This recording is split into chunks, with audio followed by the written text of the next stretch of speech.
We're okay to go, Sue. Thank you, Mary. And okay, so there's Alan back, good. And I see we have Nick, good. All right, welcome to the Board of Health meeting for Friday, November 26th. We'll call the meeting to order at 10:01 and we'll start with the roll call, please. Sue Patterson. Present. Alan Barfoot. Present. Brian Milne. Present. Brian O'Leary. Present. Chris Peabody. Present. Mitch Tulin cannot attend the meeting today. Selwyn Hicks. Here. Helen Claire Tingley. Good morning, Mary. Janice Jackson. Here. Nick Saunders. Here. Thanks, Mary. Okay, are there any amendments to the agenda? Brian Millen. Madam Chair, I'd like to add a discussion on somewhere to the agenda about Chapman's Ice Cream and the media storm they're going through because of their, shall I say, courageous decision to do what they're doing to support their employees. I think there's something we can do or should do to support their initiative. Thank you. Okay, we'll add that under other business 9.5. Okay, disclosure of pecuniary, oh, wait a minute. We need a motion to amend the agenda as presented. I need a mover and seconder. I have Alan and Brian O'Leary. All in favor?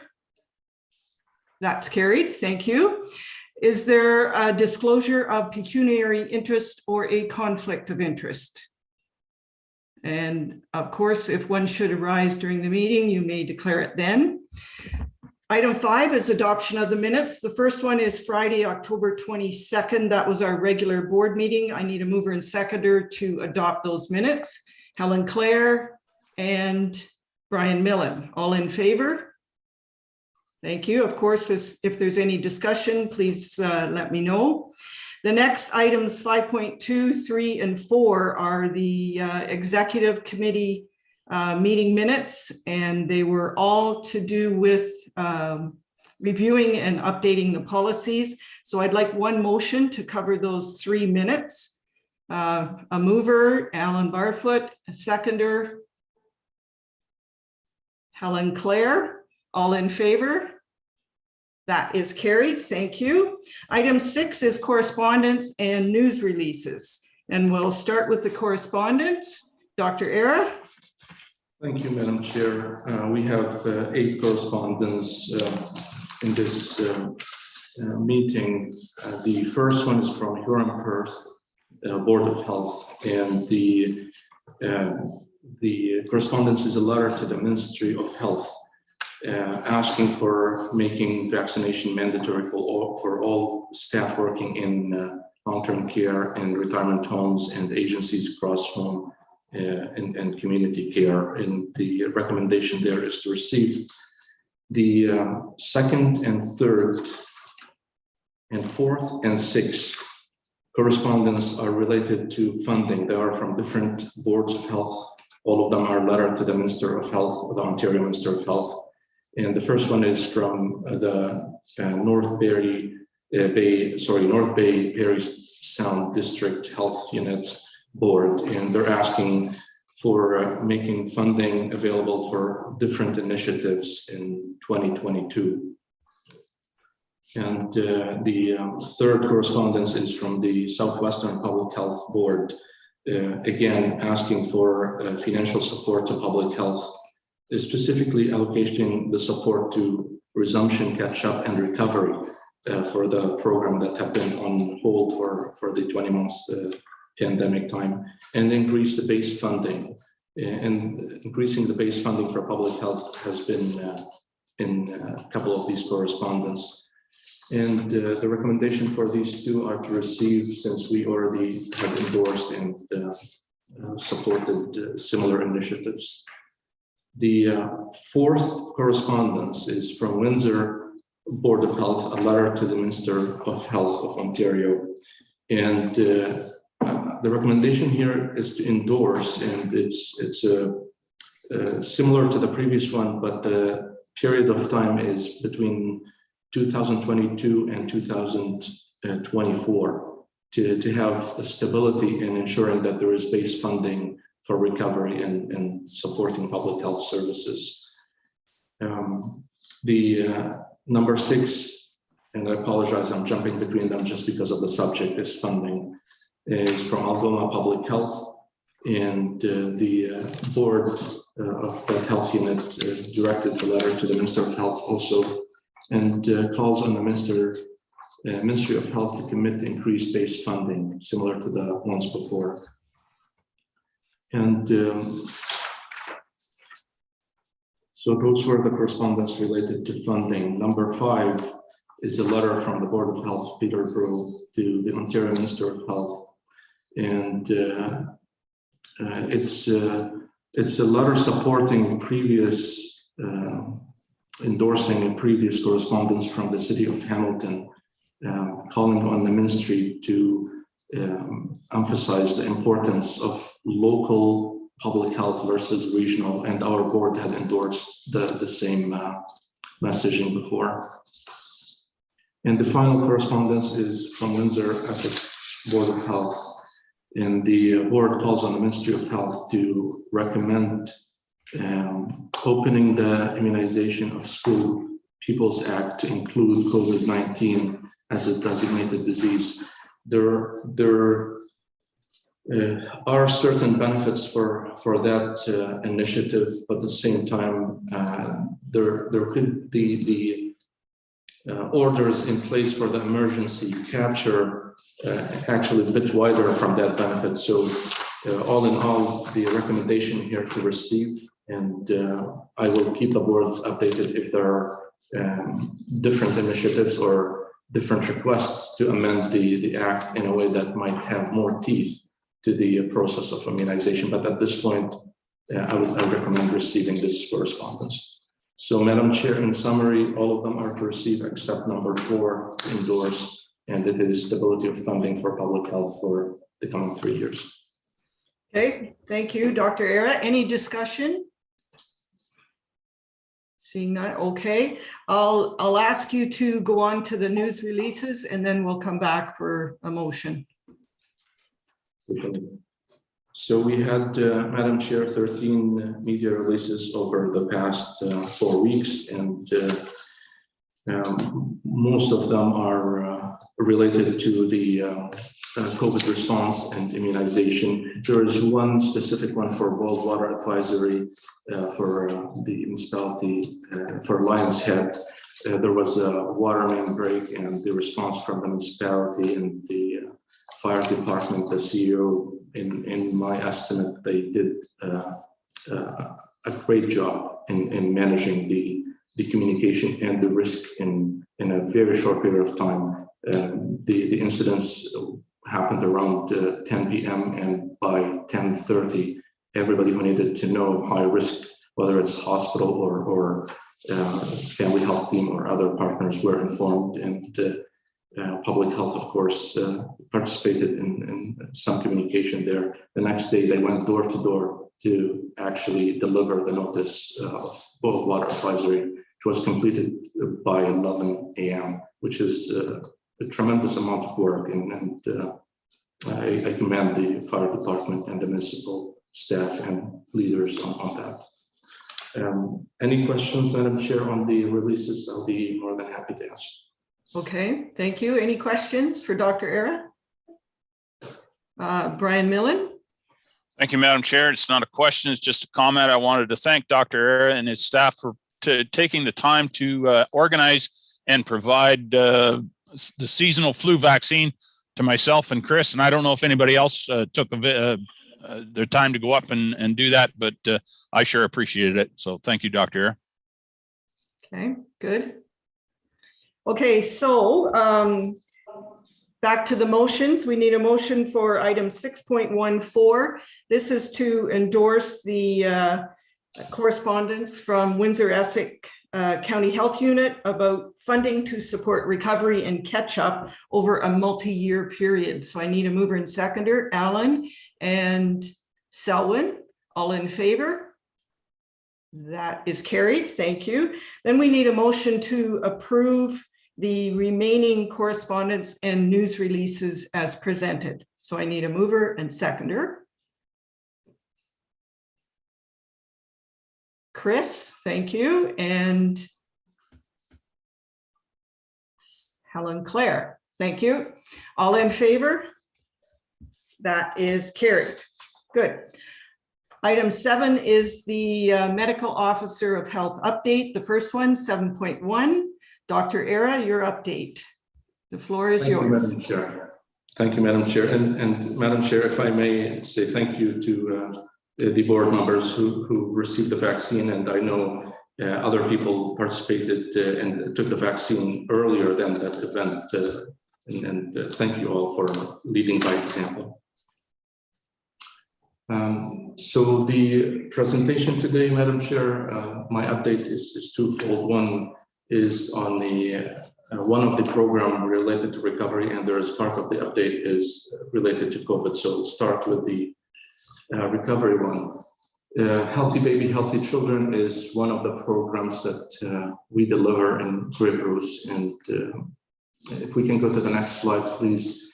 The presentation will take us in 3 steps. One in the public health system and standards. That's the first part of the presentation, where that program sits and how it fits in the bigger picture. Then we will go into the program itself and how it was before recovery, and obviously after recovery. It would be before emergency, sorry, and after recovery, all the functions will be up and running and improved.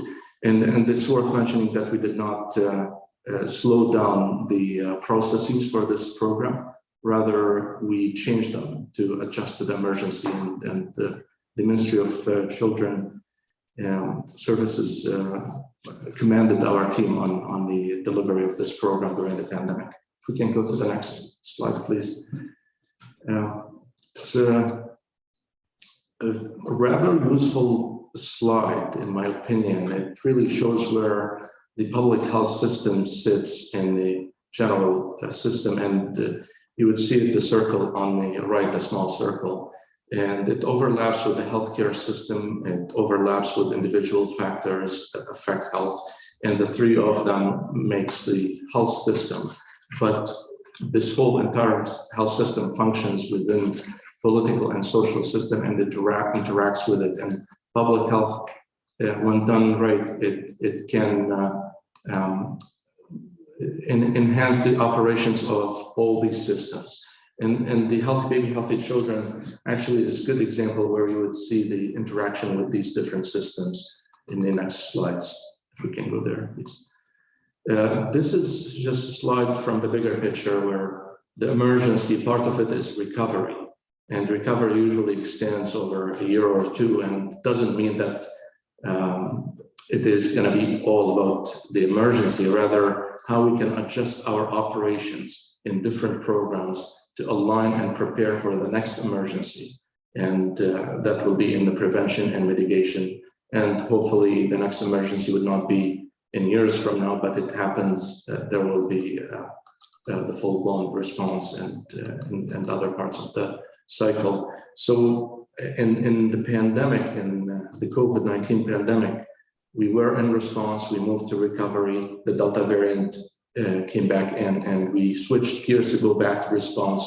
And part of the programs is still in recovery. And the recovery is the actions taken to help the community to go back to normal. And sometimes it's very difficult to convince people that there is no need for that high level response.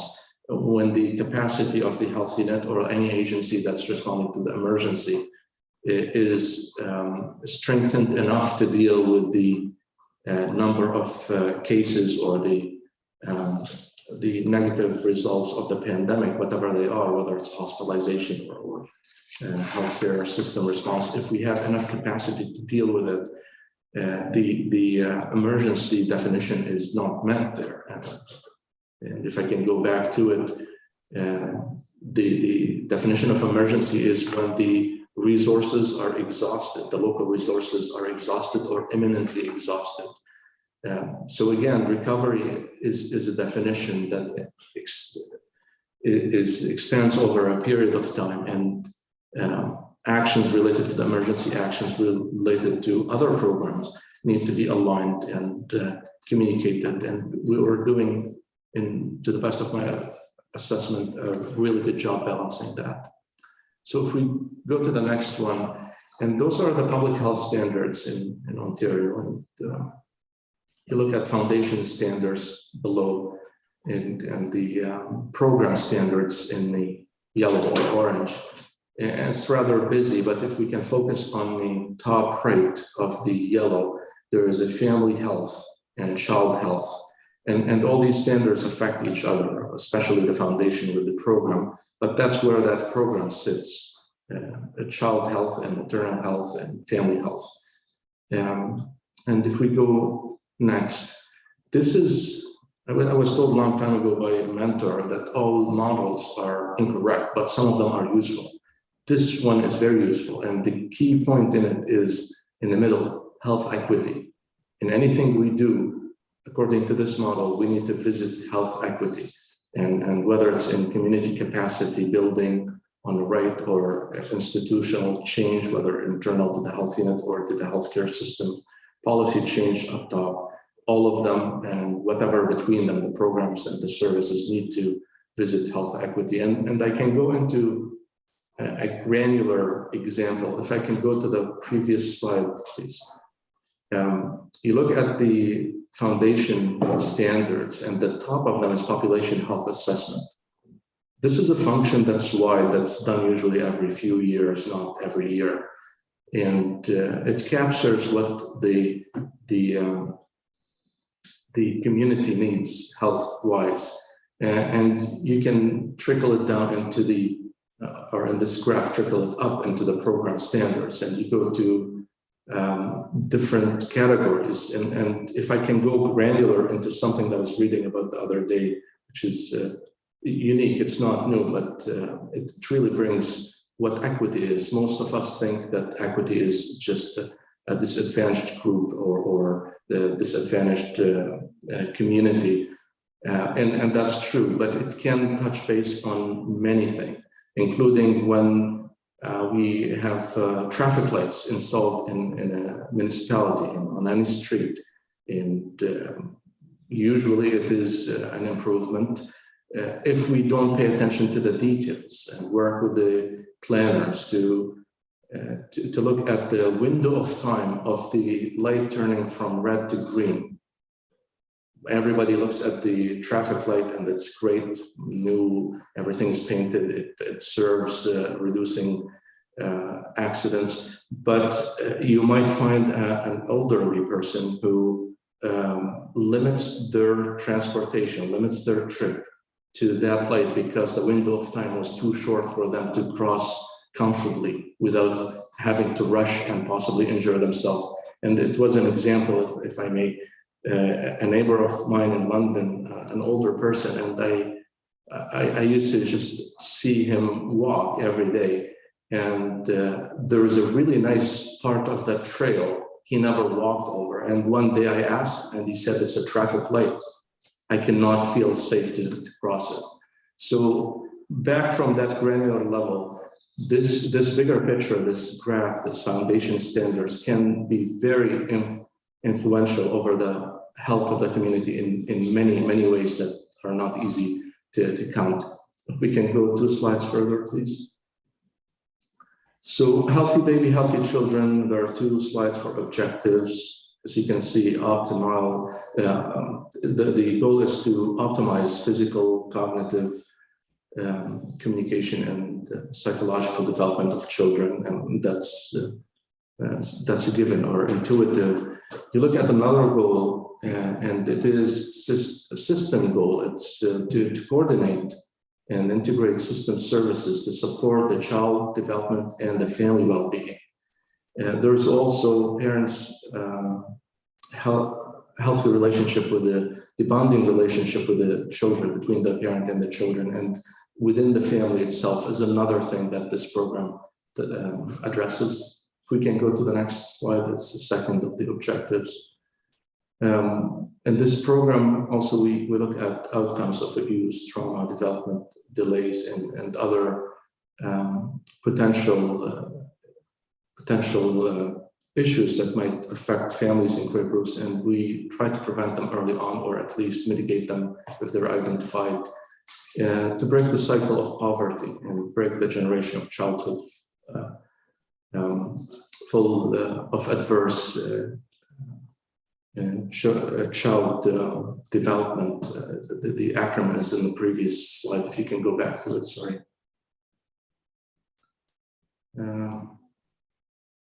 I guess I took it out, apologies. It's an acronym where the early childhood development adverse events can affect the trajectory of the health of the individual. Our home visiting allows us to have a window into the lives and help the families to improve their trajectory health-wise and social and well-being wise. If we can go to the next slide, please. So we do this work through collaboration with other partners, collaboration with the family, connecting with different parts of the system to ensure the family is connected to them. We approach our work with the lens of optimal infant mental health. That's the acronym. I moved this item to this slide here. Adverse childhood experiences. And there is overwhelming evidence that what happens in the childhood and how it's dealt with can affect the mental health and the physical health of individual for years to come. So the outcomes of this program are not, some of them are immediate, but many of them are long-term, 20, 30 years ahead. If we can go to the next slide, please. One of the functions of the program is to identify with risk pregnant women, and we connect with different partners, as I mentioned, whether it's a sexual health program, midwives, nurse practitioners, and physicians in the community, local hospitals. And anytime we identify an individual who can benefit from this program, it's entered into the database for integrated child information system, integrated services child information system. It's a database that's robust in coordinating services.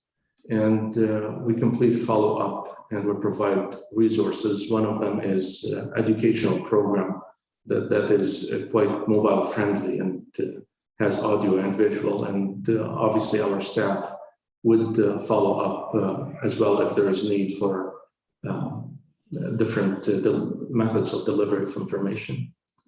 If we can go to the next one, please. This is the second place where a family can be connected with our program or connected with the system through our program, which is screening of all live birth in Graham Bruce. The first one is during pregnancy, the second one with live birth. Our staff are connected with the hospital. There is liaison function, and a public health nurse assessment, thorough assessment, will be done after 48 hours from the initial one. In both interactions, we identify the families that have risk, whether the maternal risk or the child risk or social risk. And we connect them with the services that would come in the next slide, please. So all families with risk will be supported with our team, public health nurse, PSW, and we will have a plan for the family and the certain goals, and we help them overcome barriers, connect them with the services depending on the situation, and there are plenty of examples there.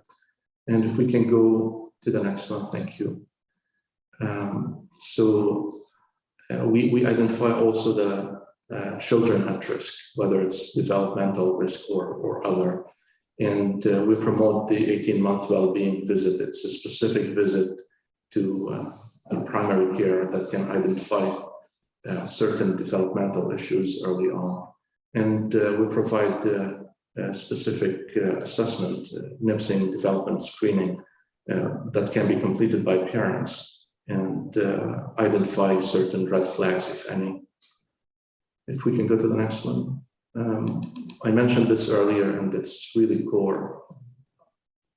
Helping families to have that parent-child relationship and within family relationship as well.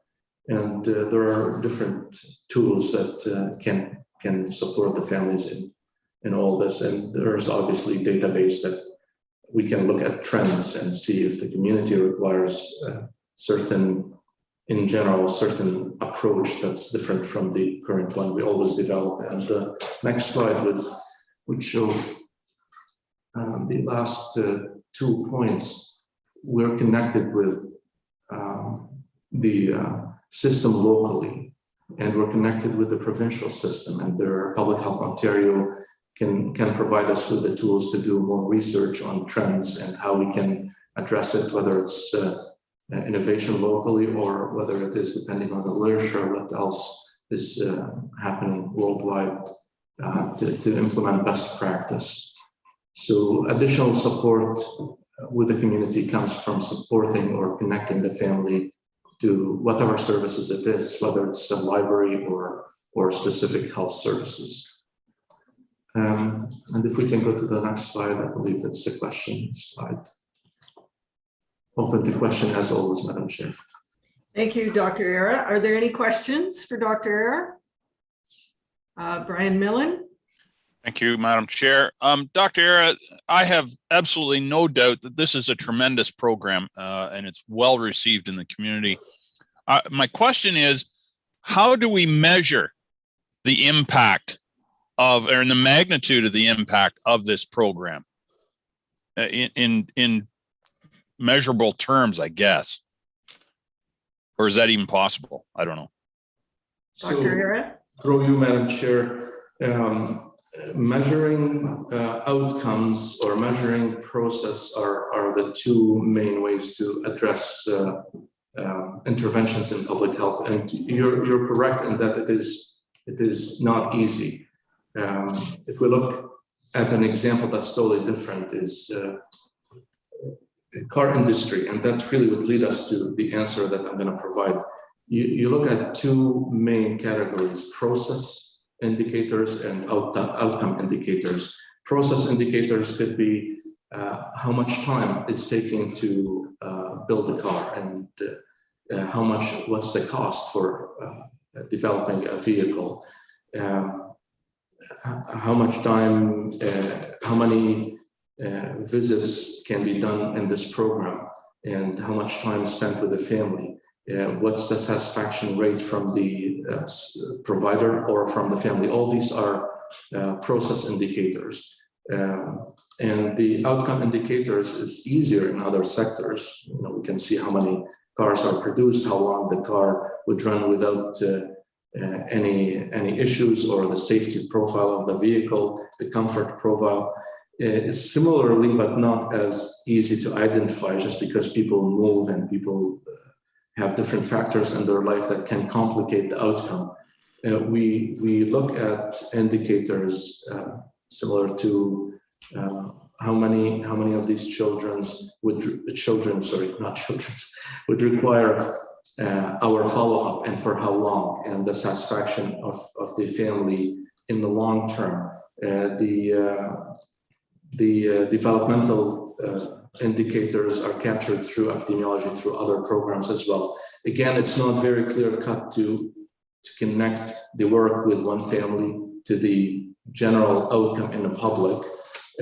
If there is a need for that connect, we can definitely create a study that's longitudinal in time. But in general, we can capture those profiles and see how many families are dealing with certain issues down the road, and the trends are followed through foundation standard and the epidemiology department. And I wonder if Dr. Zayed would like to add anything there. I don't mean to put you on the spot, but if you want to add any. No, I just want to add that all these programs have program planning, and the program planning from the beginning has an evaluation item. And as Dr. Ara mentioned, the indicators are important as a process indicators and outcome indicators. This is evaluated on an annual basis, and we see how we are doing locally compared to other rural areas and compared to Ontario and compared to Canada. So these parameters help us to move forward and modify our plan. Excellent. Thank you very much. Any other comments or questions? Selwyn?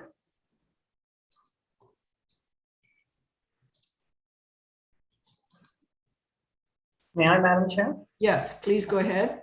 Thank you. Thank you very much for that presentation, Dr. Era. I was really pleased to see that in response to risks identified, Bruce Gray Child and Family Services was one of the possible responses that was listed. I say that because, you know, there's a perception that the Children's Aid Society in the community, there's a perception that you know, the Children's Aid is going to come and take your kid away, and they're sort of the baby snatchers. And we've been working very, very hard to present the reality that there are tremendous resources available through the professionals that work for Bruce Gray Child and Family Services or the Children's Aid Society. We would love to see, you know, proactive. I think the very last thing that anybody wants to do is to remove a child. That's the worst thing for a child. It's sometimes absolutely necessary. But I think if we can work on the end of prevention, if we have the signals, we see the, you know, the warning signs, can we bring resources to bear on these families so that children can be in an environment that's safe and they don't have to be removed. So I was really glad to see that in there. Thank you, Selwyn. Further comments or questions? And of course, if I can't see you, just speak Madam up. Chair, it's Alan.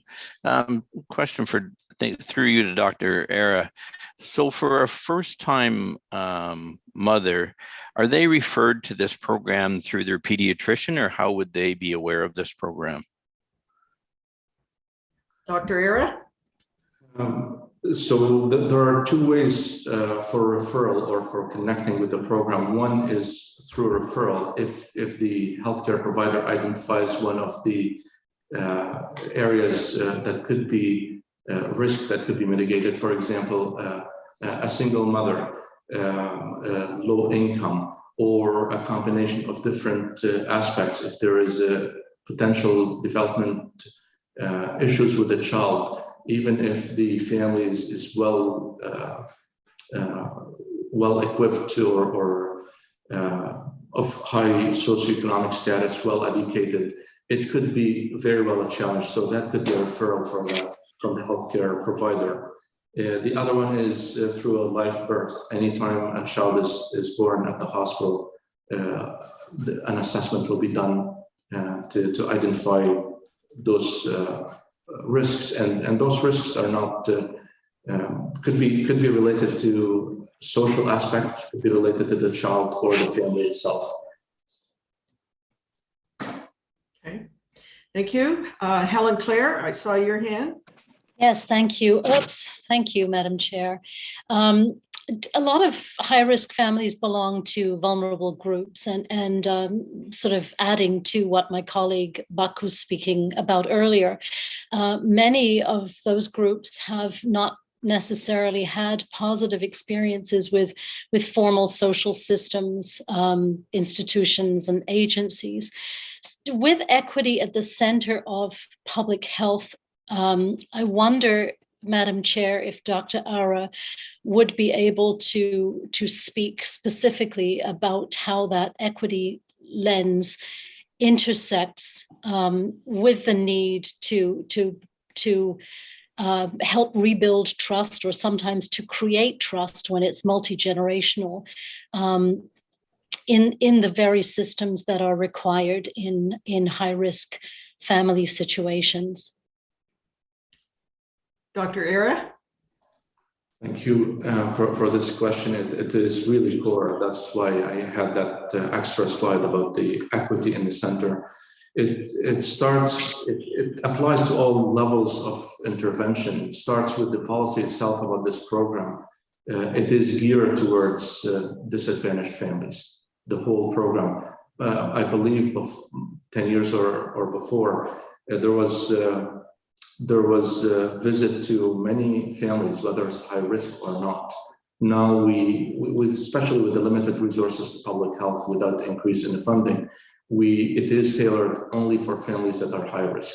So that's policy level, high level is implemented equity. You go to the very granular level, the training of nurses, public health nurses, and the qualifications that's required for the program requires that qualification or ability for the practitioner to help families that are in dire need to adjust their practice and their communication and the skills that they have tailored to actually support the families that are less in need. More in need. I'm not giving a good example there. If I go in the middle of the spectrum, you look at interventions that can support these families, providing technology to people who do not have cell phones for communication. We actually can provide the equipment ourselves, the technology, to those families that cannot afford it. If there is a need for transportation, we can help them navigate the system to ensure transportation is covered by certain agency, and if it's not, public health can actually support in those rare occasions if there isn't part of the system. So it is built in all levels, and I'm not sure if those examples satisfy the question, or if you would like me to go further.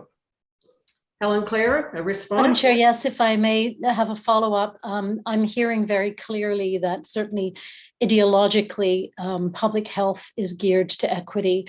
And through Dr. Ara's presentation just now, certainly there are policies that address inequities. But I'm really wondering about at the systemic level. I know that our great public health system in Grey Bruce addresses very well through drug addiction. Sorry, I'm not doing very well here today. Addresses lived experience, for example. So not only the highly qualified people who are credentialed and do a great job and trained and so on, but the idea that people who have not had equity before, not just have a place at the table, but also a voice at the table, something I was raising at the Alpha conference. So I know we do that very well through the programs for addiction in Grey Bruce Public Health. I'm wondering if there's anything like that through the support for families, for babies at risk. In other words, do we have outreach to put people in these positions to help who might also have lived experience? Thank you. Dr. Ara? Madam Chair, I'll turn this question to Dr. Zayed, since she's actually working specifically on that. Thank you, Dr. Ara. So this is a really good question, and there is a framework where public health is working on population assessment framework. So this framework give us the strategic direction to go for this community collaboration, and this targeted community collaboration where we are targeting health equity impact assessment in all community projects, in addition to having this upstream investment direction related to income, employment, education, things that make the person, if they don't have the equitable resources of it, will make them disadvantaged. So we really work on this upstream investment with our community partners. so that we get this proactively before a child really had like to give these equitable resources to children and families. One of the important aspect or application of that is poverty task force, where public health is very like chairing this task force and working specifically on this kind of equitable approach and health equity impact assessment. And also home takeover is one of the projects about housing and how people can have these issues. And we are working now with our community partners.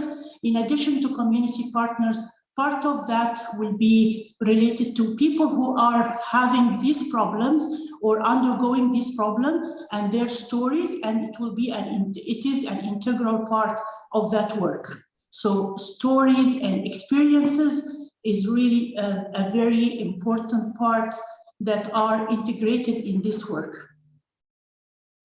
Thank you, Madam Chair. Okay, any further comments or questions? I don't see any, so thank you for that update, Dr. Era. We'll move on to the modernization update, if there is one. Madam Chair, if I may just provide a brief update on COVID, and I'll move after to that. Oh, yes, please. Thank you. So the update on COVID, very similar to the last time, we remain in very good standing. The average number of cases is less than 5 per day, quite manageable. We've seen an increase to 15 on one day related to one event a few weeks ago. We've seen an increase to 10 yesterday. Today we have 1 case only. So it is still within the same level of risk. The majority of cases or the capacity to respond to these cases are related to unvaccinated and school-related work. So the cases are not acquired in the school. Most of these cases, except for one, there's one outbreak of 2 cases in one school. The rest of them are acquired in the community. But we always respond with the most conservative way to work with cohorts, whether to isolate or test. And we have a number of cohorts, I believe 8 at this point from yesterday, which is quite manageable. There is no challenge with capacity. There is no challenge with policy required change. There is no challenge with the technical and the partnership with the community. So this is as good as it gets for a 4th wave. And there are certain successes that we look at, whether it's in the ensuring that recovery is proceeding or in ensuring that the vulnerable sectors, whether it's hospital, long-term care, schools, are in very good standing. So that's in summary my update, Madam Chair. Thank you. Any questions or comments for Dr. Era with the recovery? Chris. Dr. Just after our last meeting, Dr. Tam released guidance regarding the aerosol spread of COVID. And I was just wondering, has that guidance filtered down to the provincial level at all? It has not, Madam Chair, through you, it has not filtered. There is no change in the provincial direction at this point. All right. I was reading through it. I just wondered why the federal guidance is one, and then the Dr. Moore hasn't picked it up. It is a concern. I just, for example, at our county council, we're all in one small room together now, meeting in person, and we're in there for 5 hours. So if there is indeed aerosol spread, I think that would be high risk. Madam Chair, Dr. Moore won't come on side. Through you, Madam Chair, if there was aerosols transmission, and there is, And if it is significant enough, we would have had multiple cases in the assessment center where people are tested, where we know there are real cases. And there were a couple of investigations that actually looked specifically at that setting, and there was no transmission. That is to say, the regular mask is quite sufficient in protecting for COVID, and that means the aerosolized transmission, when it exists, it is insignificant. I'm very comfortable with the robustness of the Public Health Ontario recommendation, and actually it's a privilege to work in this system in Ontario where there is continuous evaluation and reevaluation. And I realize the federal level might have certain recommendation, and I'm sure Public Health Ontario is looking at those recommendations right now. And if there is need to switch positions, I have no doubt that they would. But if we zoom out from all that, or zoom in Grey Bruce, we follow these recommendations and we have second to none good results. Thank you. Anything further, Chris? No, thank you. Okay. Helen Claire? Yes, Madam Chair, through you, a couple of observations. There's been so many competing communications since COVID started. I recall at the beginning, Dr. Tam's guidance was we actually didn't need masks at all. And then that turned out to be entirely political, a mechanism merely to hold those masks in store for healthcare workers. These kinds of positions don't really help build trust in the larger community about what we are supposed to do. I did read Dr. Tam's entire report with regard to the aerosol transmission. And what I took from it was that at this time, the respirators and the surgical masks are recommended for people who are high risk, people in congregant settings, people who are immunocompromised and so on, that it might be useful now that there are more masks available for those people to better use them. So I wanted to say that. And finally, I wanted to say that, or perhaps semi-finally, of course, in our Constitution, the province and the federal government live side by side. One is not subordinate to the other. So our health team at the province level and our health experts actually are equal to what the federal experts bring. One is not subordinate. They're just offering up perhaps slightly different or nuanced points of view at this time. But that doesn't mean any of us are stuck with one or the other. And certainly any meeting that I go to that I think the room is too small or the safety isn't enough, I have no trouble articulating that and requesting that we do a hybrid or that we do Zoom, or for me, going and getting the mask that I'm comfortable with and wearing it. So I think it's really very important for us to keep an eye on our role here at the provincial level. This board is a provincial board designed to protect and support provincial initiatives at the health level. And we best do that when we speak in a voice that can use what is available to us in a positive way. Thank you, Madam Chair. Thank you. Any further comments, questions? Okay, Dr. Era, now we can move on to the modernization. Thank you, Madam Chair. There's no update on this item, remains dormant. Thank you. One comment or question, Alan? Thanks, Madam Chair. Get to the mute button. For those of us that participated last Friday in the Board of Health conference, in the afternoon session, Dr. Moore spent considerable time talking about modernization, and his recommendation to the province is that it not even be on the radar. So his opinion was we're probably at least 2 years out before the provincial government would look at anything to do regarding modernization. So I thought that was like he was, my opinion anyway, he took a pretty strong stand on that, saying that we need to get through this recovery first before the government even consider it. So anyway, just my thoughts on that. And Madam Chair, you were involved, and HC, what your comments on his presentation were?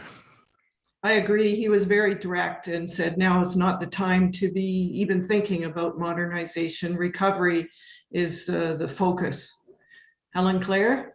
Yes, absolutely. I very much enjoyed what he had to say, particularly his commitment, or rather speaking on behalf of the province, that the province would be there. The commitment is there to provide funding. And the reminder for all of us around this table that public health is a joint municipal provincial venture. And I felt that we're in good hands with what Dr. Moore had to present on behalf of the province. Thank you, Madam Chair. Okay.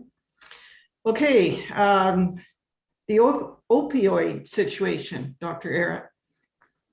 Madam Chair, the opioid response remain consistent, providing the core functions and increasing on them as part of the recovery. Obviously, with the Delta variant and going back to response, the progress is not as full-blown response as we wish it to be. And we will continue to work with partners on different initiatives. One of them, as I mentioned before, the outreach with the mobile unit, which is doing good work on the opiate front and on other fronts, whether it's sexual health or other services that are provided there. Thank you. Okay, that is the update. If there's no further comments or questions, I need a mover and seconder to receive the update as presented. I have Chris and Brian Millen. All in favor? That is carried. Thank you. Item 8 is corporate services, and we have the financial report for September of this year, 2021. Matt. Thank you, Madam Chair. We have two pieces of good news. The first one was we had I'll say the second quarter funding, for which was ostensibly for the balance of the year, approved and is underway in terms of it coming in to us from a cash flow perspective.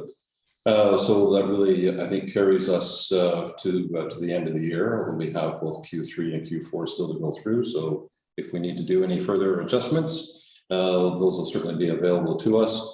The second piece of good news was the ministry actually coming forward explicitly saying that COVID-19 extraordinary costs and vaccine-related expenses for both 2021, which is a current commitment, and 2022 funding years that are in excess of our base budget will be entertained for us to apply to them. So they've always said that they'll support those, and their process is being put in place to do just that. So I think those are two pieces of good news. The actual financials for September show us that after we take the funding announcements into account, we are sitting at a year-to-date surplus position of about $514,000. That's a result of a couple of things. Predominantly some wage gapping that has been going on. We're certainly making good use of overtime, and you can see it's dropping off. So we're experiencing some lower than expected wage expenses. And also some of the program costs are also lower than originally budgeted. So most of that not unusual, given that our response has been towards the COVID-19 versus some of the program activities. So that's the operating budget. Both capital budgets show us that we're ahead and we're on track.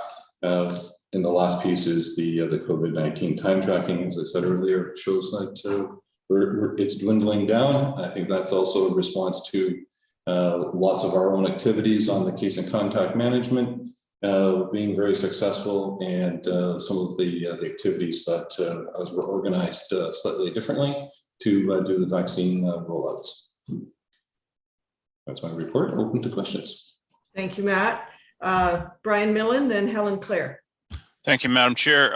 Thank you, Matt, for your report. I'm going to go back to your first, the September financials and the funding announcements. The ministry has said that there'll be continued opportunities to request reimbursement, but they have not explicitly said they will pay those requests. Those aren't the same. So I'm just wondering what your thoughts are on that, or did I read it wrong? Matt? I think there's, you're precisely correct, but I don't think the ministry's been hiding any of their intent of bait and switch, if you will, and maybe that's a poor way to put it, so I'll apologize. Well, I don't think they're saying go ahead and spend. It's clear, and then say, no, you're not going to get the money. It's clear that vaccine rollout will continue into the new year, particularly with the children 5 to 11 being started. Clearly won't be completed until the new year, as will COVID, the fourth wave. We're still in the mid-stride. It's not a commitment, so we don't have that letter in place, but I'll say it's comfort. And I think they're trying to be directional without handing out the budget commitment to us. That's my Thank you for that. Thank you for that answer, Matt. And thank you for saying I was precisely correct. O'Leary needs to hear that. Thank you. Doesn't happen often, right? Helen Claire.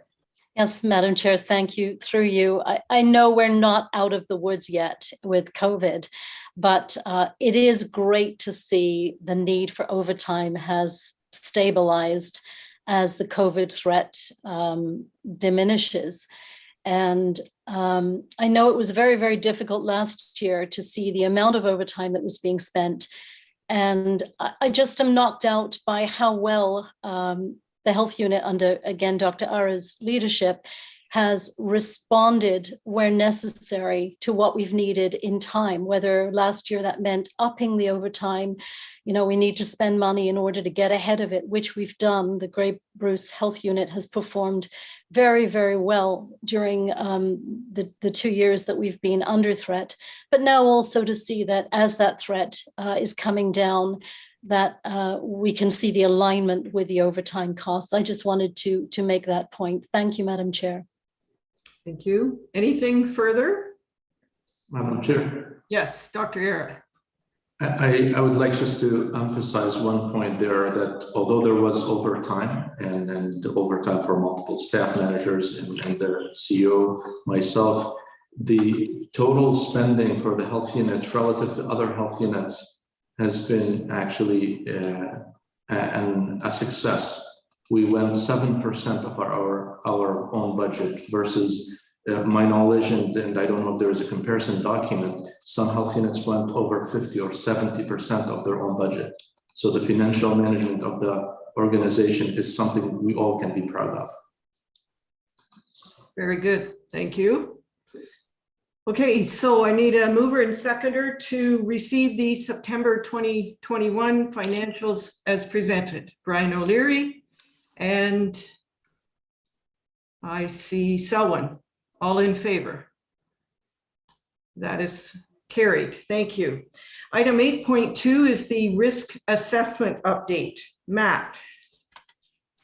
Thank you, Madam Chair. So I've put a memo in front of you that talks about some changes to our risk, those risks that are high, and also we're required to not only report and bring it to you, but also to the ministry.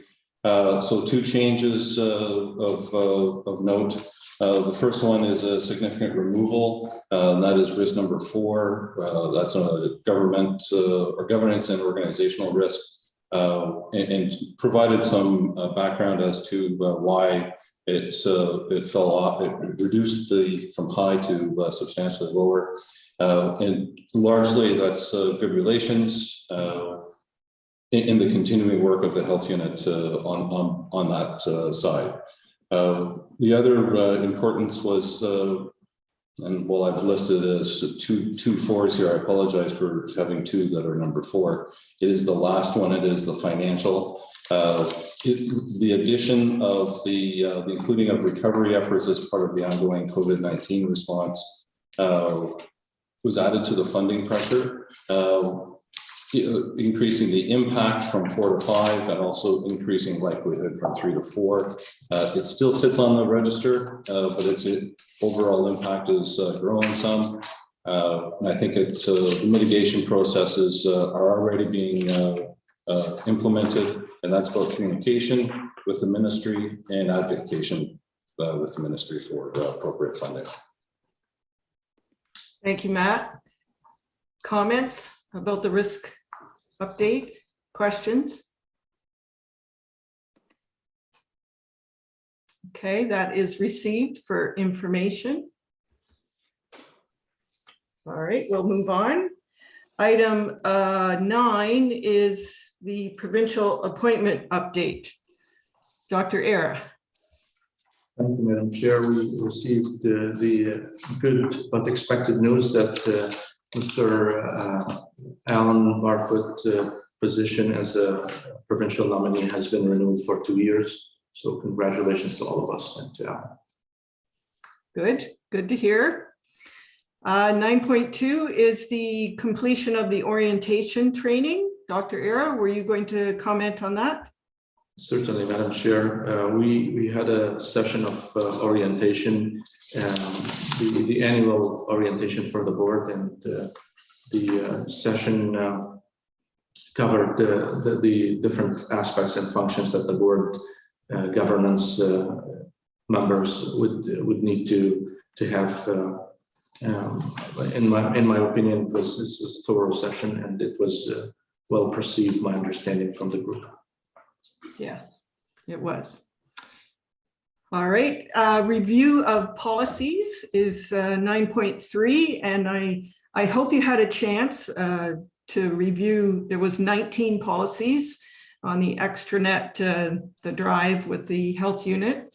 The executive worked quite hard over Zoom for these policies. It's personally, it's difficult in person, and it's difficult even more so on Zoom. And I want to thank the group for their input and all the work they put into it. And to Mary, who listened and followed and corrected everything we gave her. She did a stellar job, Mary. Well done. I know how difficult that is. So with these policies, there's that's half of them. So that's the first group. And I'd like to recommend that at the December meeting, the second group will be put on the extranet for you to review and look at. And then at that point, we will pass a motion if you're in agreement to approve the policies as presented, or if there's something glaring that we've missed and you can let us know, we can take a look at it. But we did look at them thoroughly and very carefully to update them as best we could. So, and I don't know if anyone wants to comment on the process we've been through, but it was good work. Dr. Era. Madam Chair, thank you. I just want to repeat my thanks to the executive for the time invested and the effort invested into the process. It has been very thorough and iterative and repetitive and redundant, which all are positive adjectives there. Thank you. Thanks, Dr. Era. Yes. You almost need 3 screens to do policies. So, Selwyn?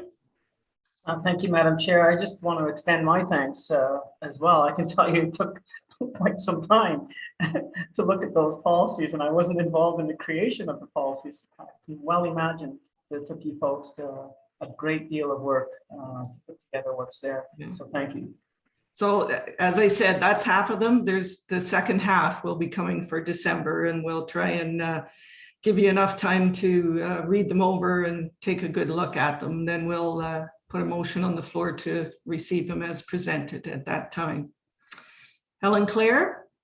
Madam Chair, thank you through you. Just wondering if it might be judicious perhaps to pass a motion accepting these ones that have been reviewed today. I did discuss that with Dr. Era, and we could. I just thought it might be more efficient if we did them all at once. But if you feel we should do them now, we can do that. Alan, how do you feel? You were sitting there at the committee meetings. I'm good with either way. I mean, in respect to the rest of the members, whether they've had a chance to review all of those or not, I'll leave it up to the group, but I'm prepared to support them now or wait. It's totally up to the rest. As you say, the three of us have spent a lot of time. I think we have them all memorized, that we've went through them that much. So, Okay, Brian O'Leary. Thanks, Madam Chair. I'm not finished going through them all, so I would prefer to wait if that's okay. All right. That's good. We can do that. Janice? No, I'd like to wait as well. Okay. Yeah. Thanks. So if you get a chance, make sure, because you know there's another 20 coming. That just so you can schedule your time for that, some late night reading. So, Alan? what would be wrong with posting the other ones now so that the other board members can have a chance between now and the next meeting to review all of them then? Yes, I'm sure we can do that. Was there, I think there was only one, we were waiting on confirmation from someone else, but I was going to say I think there's one that we haven't finalized yet that right. we probably should get together on soon. Right. And I'll leave that with Dr. Era and Mary to work out when they can be posted, and then an email sent out to the board to schedule your time. So yes, it was good. Okay, item 9.4 is the NAPS, the Network Agreement Planning Subcommittee. Dr. Era. Madam Chair, Board, this is a committee that had different operations in the past, and for the past few years did not operate. We called for the committee to meet mainly the boards of the hospitals, the 3 hospitals and our board. And the decision was to sunset this committee based on the fact that there is Ontario Health Team that's going to cover the functions of the healthcare system. The 3 hospitals have regular meetings, and the group agreed to invite our board to invite our board to these meetings periodically if needed. So there are 2 functions that can provide the same benefit that the NAPS committee used to provide. Just an update for the board. Thank you. And the added item 9.5, Chapman's ice cream. Ryan Millen, you alluded to it at the beginning of the meeting. I'll let you. Thank you, Madam Chair. As probably most of, if not all of you know, that Chapman's have been subjected to a media storm regarding their decision to pay their vaccinated employees an additional $1 an hour. I think it would be in solidarity with Chapman's if the health unit was to issue a news release supporting, and I'm sure Chapman's know that we support them, but I think it would be another good gesture, particularly at this time, to reinforce that support of Chapman's and thank them for their efforts to support the broader community in terms of the pandemic. So I'm wondering, do you need a motion, Madam Chair, or could the staff take that as direction to issue a press release or on behalf of the board, thanking them for their support of the community? Okay, I'd like to hear comments from board members. What are your thoughts on that before we determine how we're going to go about this? If we are, sorry. Helen Claire. Thank you, Madam Chair, through you. One of the things that I really admire about what Chapman's is doing is they are financially incentivizing people to become vaccinated, which is certainly within the law, very clearly not a human rights issue, as one can incentivize as a company training or any other add-ons. So this isn't a reduction of pay or any reduction of benefits to people who are not vaccinated, but it is a financial incentive. So I just wanted to make that point. Thank you, Madam Chair. Okay. further comments or suggestions? Brian Millen? Thank you, Madam Chair. And I just want to clarify, it's not specifically about the $1 an hour pay or the incentivization, although that is a piece of it, and that's what drew the ire of the anti-vaxxers. I want to remind the broader community of the support from Chapman's to the broader community. The financial help to the hospital, to the health or to the community health center, to the school, the freezer purchase. I mean, it just goes on and on and on. And I think we need to reinforce that Chapman's, it's not just this thing. They've been a supporter of the community for many years and continue to do that. And Chapman House, right? Yes, exactly. Yes. Alan? Madam Chair, I agree with what Brian Milne is saying. I guess I'm cautious on the wording of what we would put out. I think as a board, we need to be very careful on a position that we take. And that's the only thing I'm a little bit nervous on, is the wording of how a release would come out. So I'll just put it out there. Do we need a release, or could we send correspondence to Ashley Chapman? Ryan O'Leary? Thanks, Madam Chair. Just to Alan's point, Dr. Era, what is our message to the unvaccinated? I'm with you on this, Brian. I support what you're doing, so I don't want to send the wrong message here. But the other side of it is, I don't like the divide. I don't like to be a part of the divide. If I have a conversation with an unvaccinated person, I don't hate them.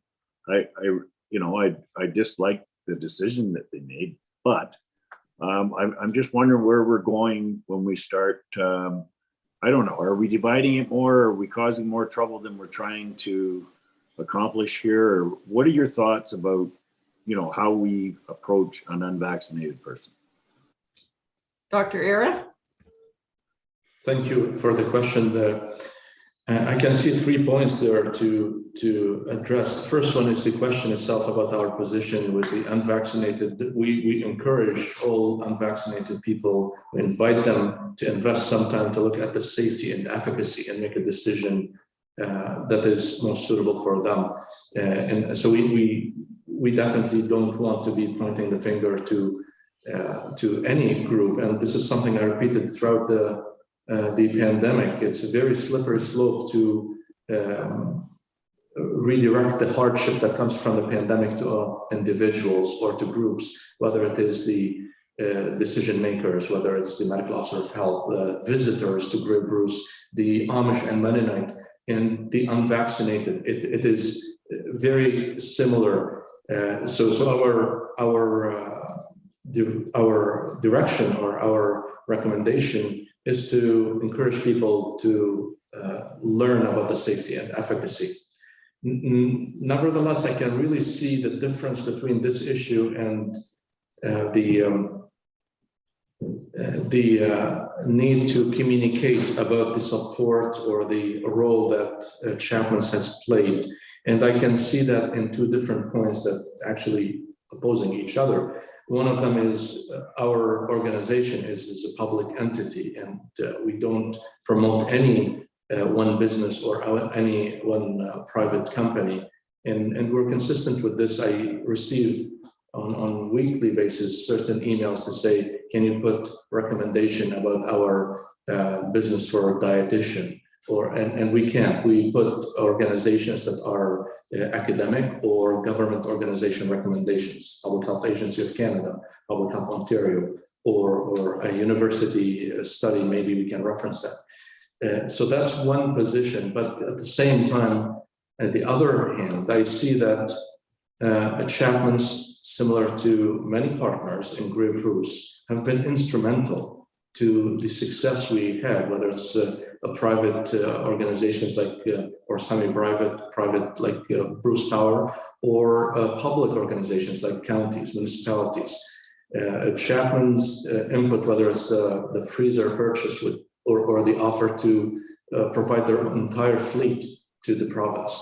40 trucks, which means the organization or the business will stop their business. I think that was a very generous offer, and they have provided support in transportation or communication or even in donation to staff and volunteers who are working to provide refreshment and coffee and tea. They have played a role that I believe down the road, when the pandemic is done and there is dissection of what happened, there are lessons to be learned for private companies how to be community-oriented businesses. And I would worry that if the media or the social media spun whatever the initiative was about the pay increase or so, and take away the beautiful performance on other fronts. From that point of view, I would recommend to our board to actually send a communication, whether it's to Chapman's or to the community, to the media, or both, depending on what the board decides. Thank you, Dr. Era. Helen Claire. Yes, Madam Chair, thank you. Through you, I wish to clarify the point I was trying to make earlier. I am definitely opposed to any kind of division in society between vaccinated and unvaccinated people. I think that I've made that clear in a number of meetings here. What I was trying to say with regard to the Chapman pay increase is that they did not take a stand that unvaccinated people have to lose their jobs or be put on leave. Instead, they tried to effect change by incentivizing that the response they were looking for, and that society, the community at large, seems to be looking for. To the issue at hand, I completely agree with my colleagues. I think it's important that we stay within our lane, and I believe wrong for us to weigh in on what they are doing operationally with regard to this pay increase, which is the issue that they're having trouble with right now. But I see no problem with us as a board sending out something in writing, whether it be a letter or else a media release, reminding the community at large about the positive contributions that Chapman has made to the health of the community and to the COVID fight in particular, and stating our appreciation for those contributions. Thank you, Madam Chair. Okay, Brian. Yeah, I agree 100%. I don't think we need to wade into the issue of the incentivizing or the $1 an hour. I don't think we need to even talk about that in whatever communication we have. It's just simply to demonstrate to the community, remind them of how good a corporate citizen Chapmans have been previous to the pandemic and particularly during the pandemic. Thank them for it and demonstrate that we're supporting them. We stand with them as a community organization as well. Okay, Janice.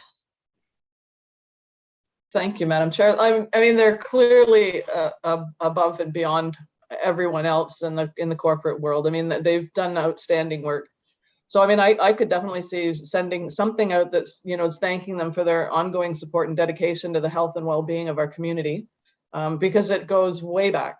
It goes way back. There are so many examples of how, they've really reached out to help this this region. So I totally support that. But I understand I don't think you want to get into the vaccine, anti-vaccine. That's kind of sticky and not our place.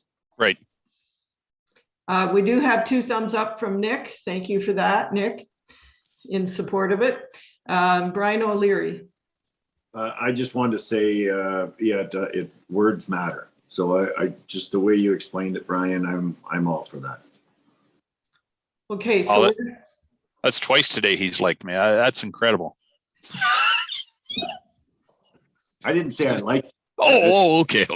What I said is that I like what you said. There's a difference. Oh, all right. Yeah. Okay. Okay. So are we going Christmas to? is coming, Brian. we're gonna leave this with Dr. Era, but I think we should determine whether we want a media release or just correspondence to Ashley Chapman. Selwyn. Thank you, Madam Chair. I'm in favor of both, respecting the comments that have been made, and I think we can leave that in the hands of Dr. Era and the staff. But I think you're right, words do matter. And I think the fact that we are recognizing a business leader in a model, frankly, who has had unwavering commitment to the fight against COVID, recognizing that organization both in a media release and as well in a personal letter is appropriate. Okay. I think we're all in agreement now. And Janice? Sorry, I personally think it should be very clear that this message, this appreciation comes from the board. Yes. Yep. Yes. So Dr. Era, you have direction with that? You have enough information? Yes, Madam Chair. All right, so do you want to see this letter before it gets, or the release gets released? My recommendation, Madam Chair, is to run it by the board before we send it out. Okay, okay. I know it would be fine, but I think it's better if we all take a look at it. So we're just giving Dr. Era direction, so we don't need a motion for that. So very good discussion. All right, we'll move on. Item 10, we do have an in-camera meeting, and it's been recommended that the Board of Health meet in closed session in order to address personal matters about an identifiable individual.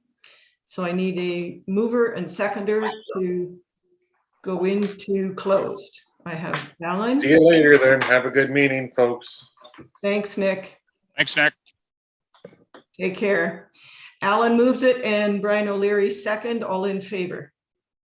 That's carried. Thank you. So we are now in closed session and I'll let Mary do her thing. Does anyone need like a break, a 5-minute break?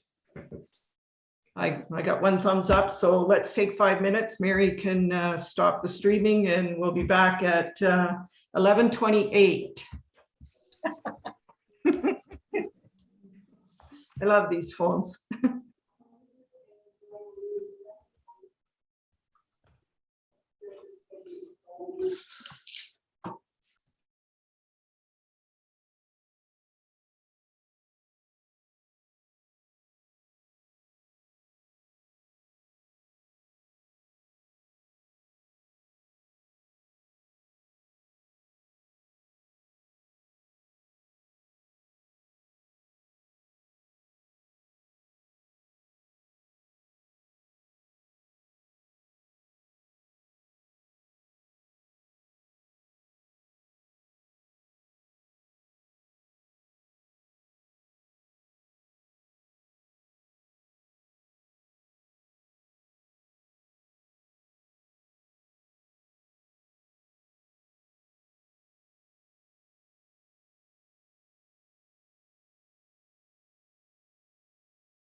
You can let me know, Mary.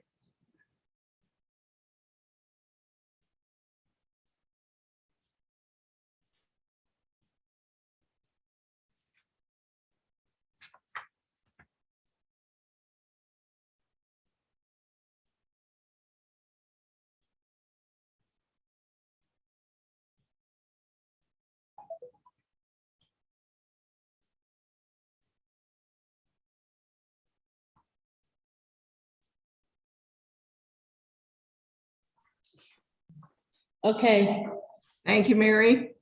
We are now in open session, and I declare we only discussed the items that were on the closed meeting agenda. And at this point, this is the conclusion of our meeting, and we will adjourn. I need a mover and seconder to adjourn at 12:24. Brian Millen and Brian O'Leary, all in favor? That is carried. Thank you very much. Good meeting. Have a good weekend, all. You too. Take care. Everyone.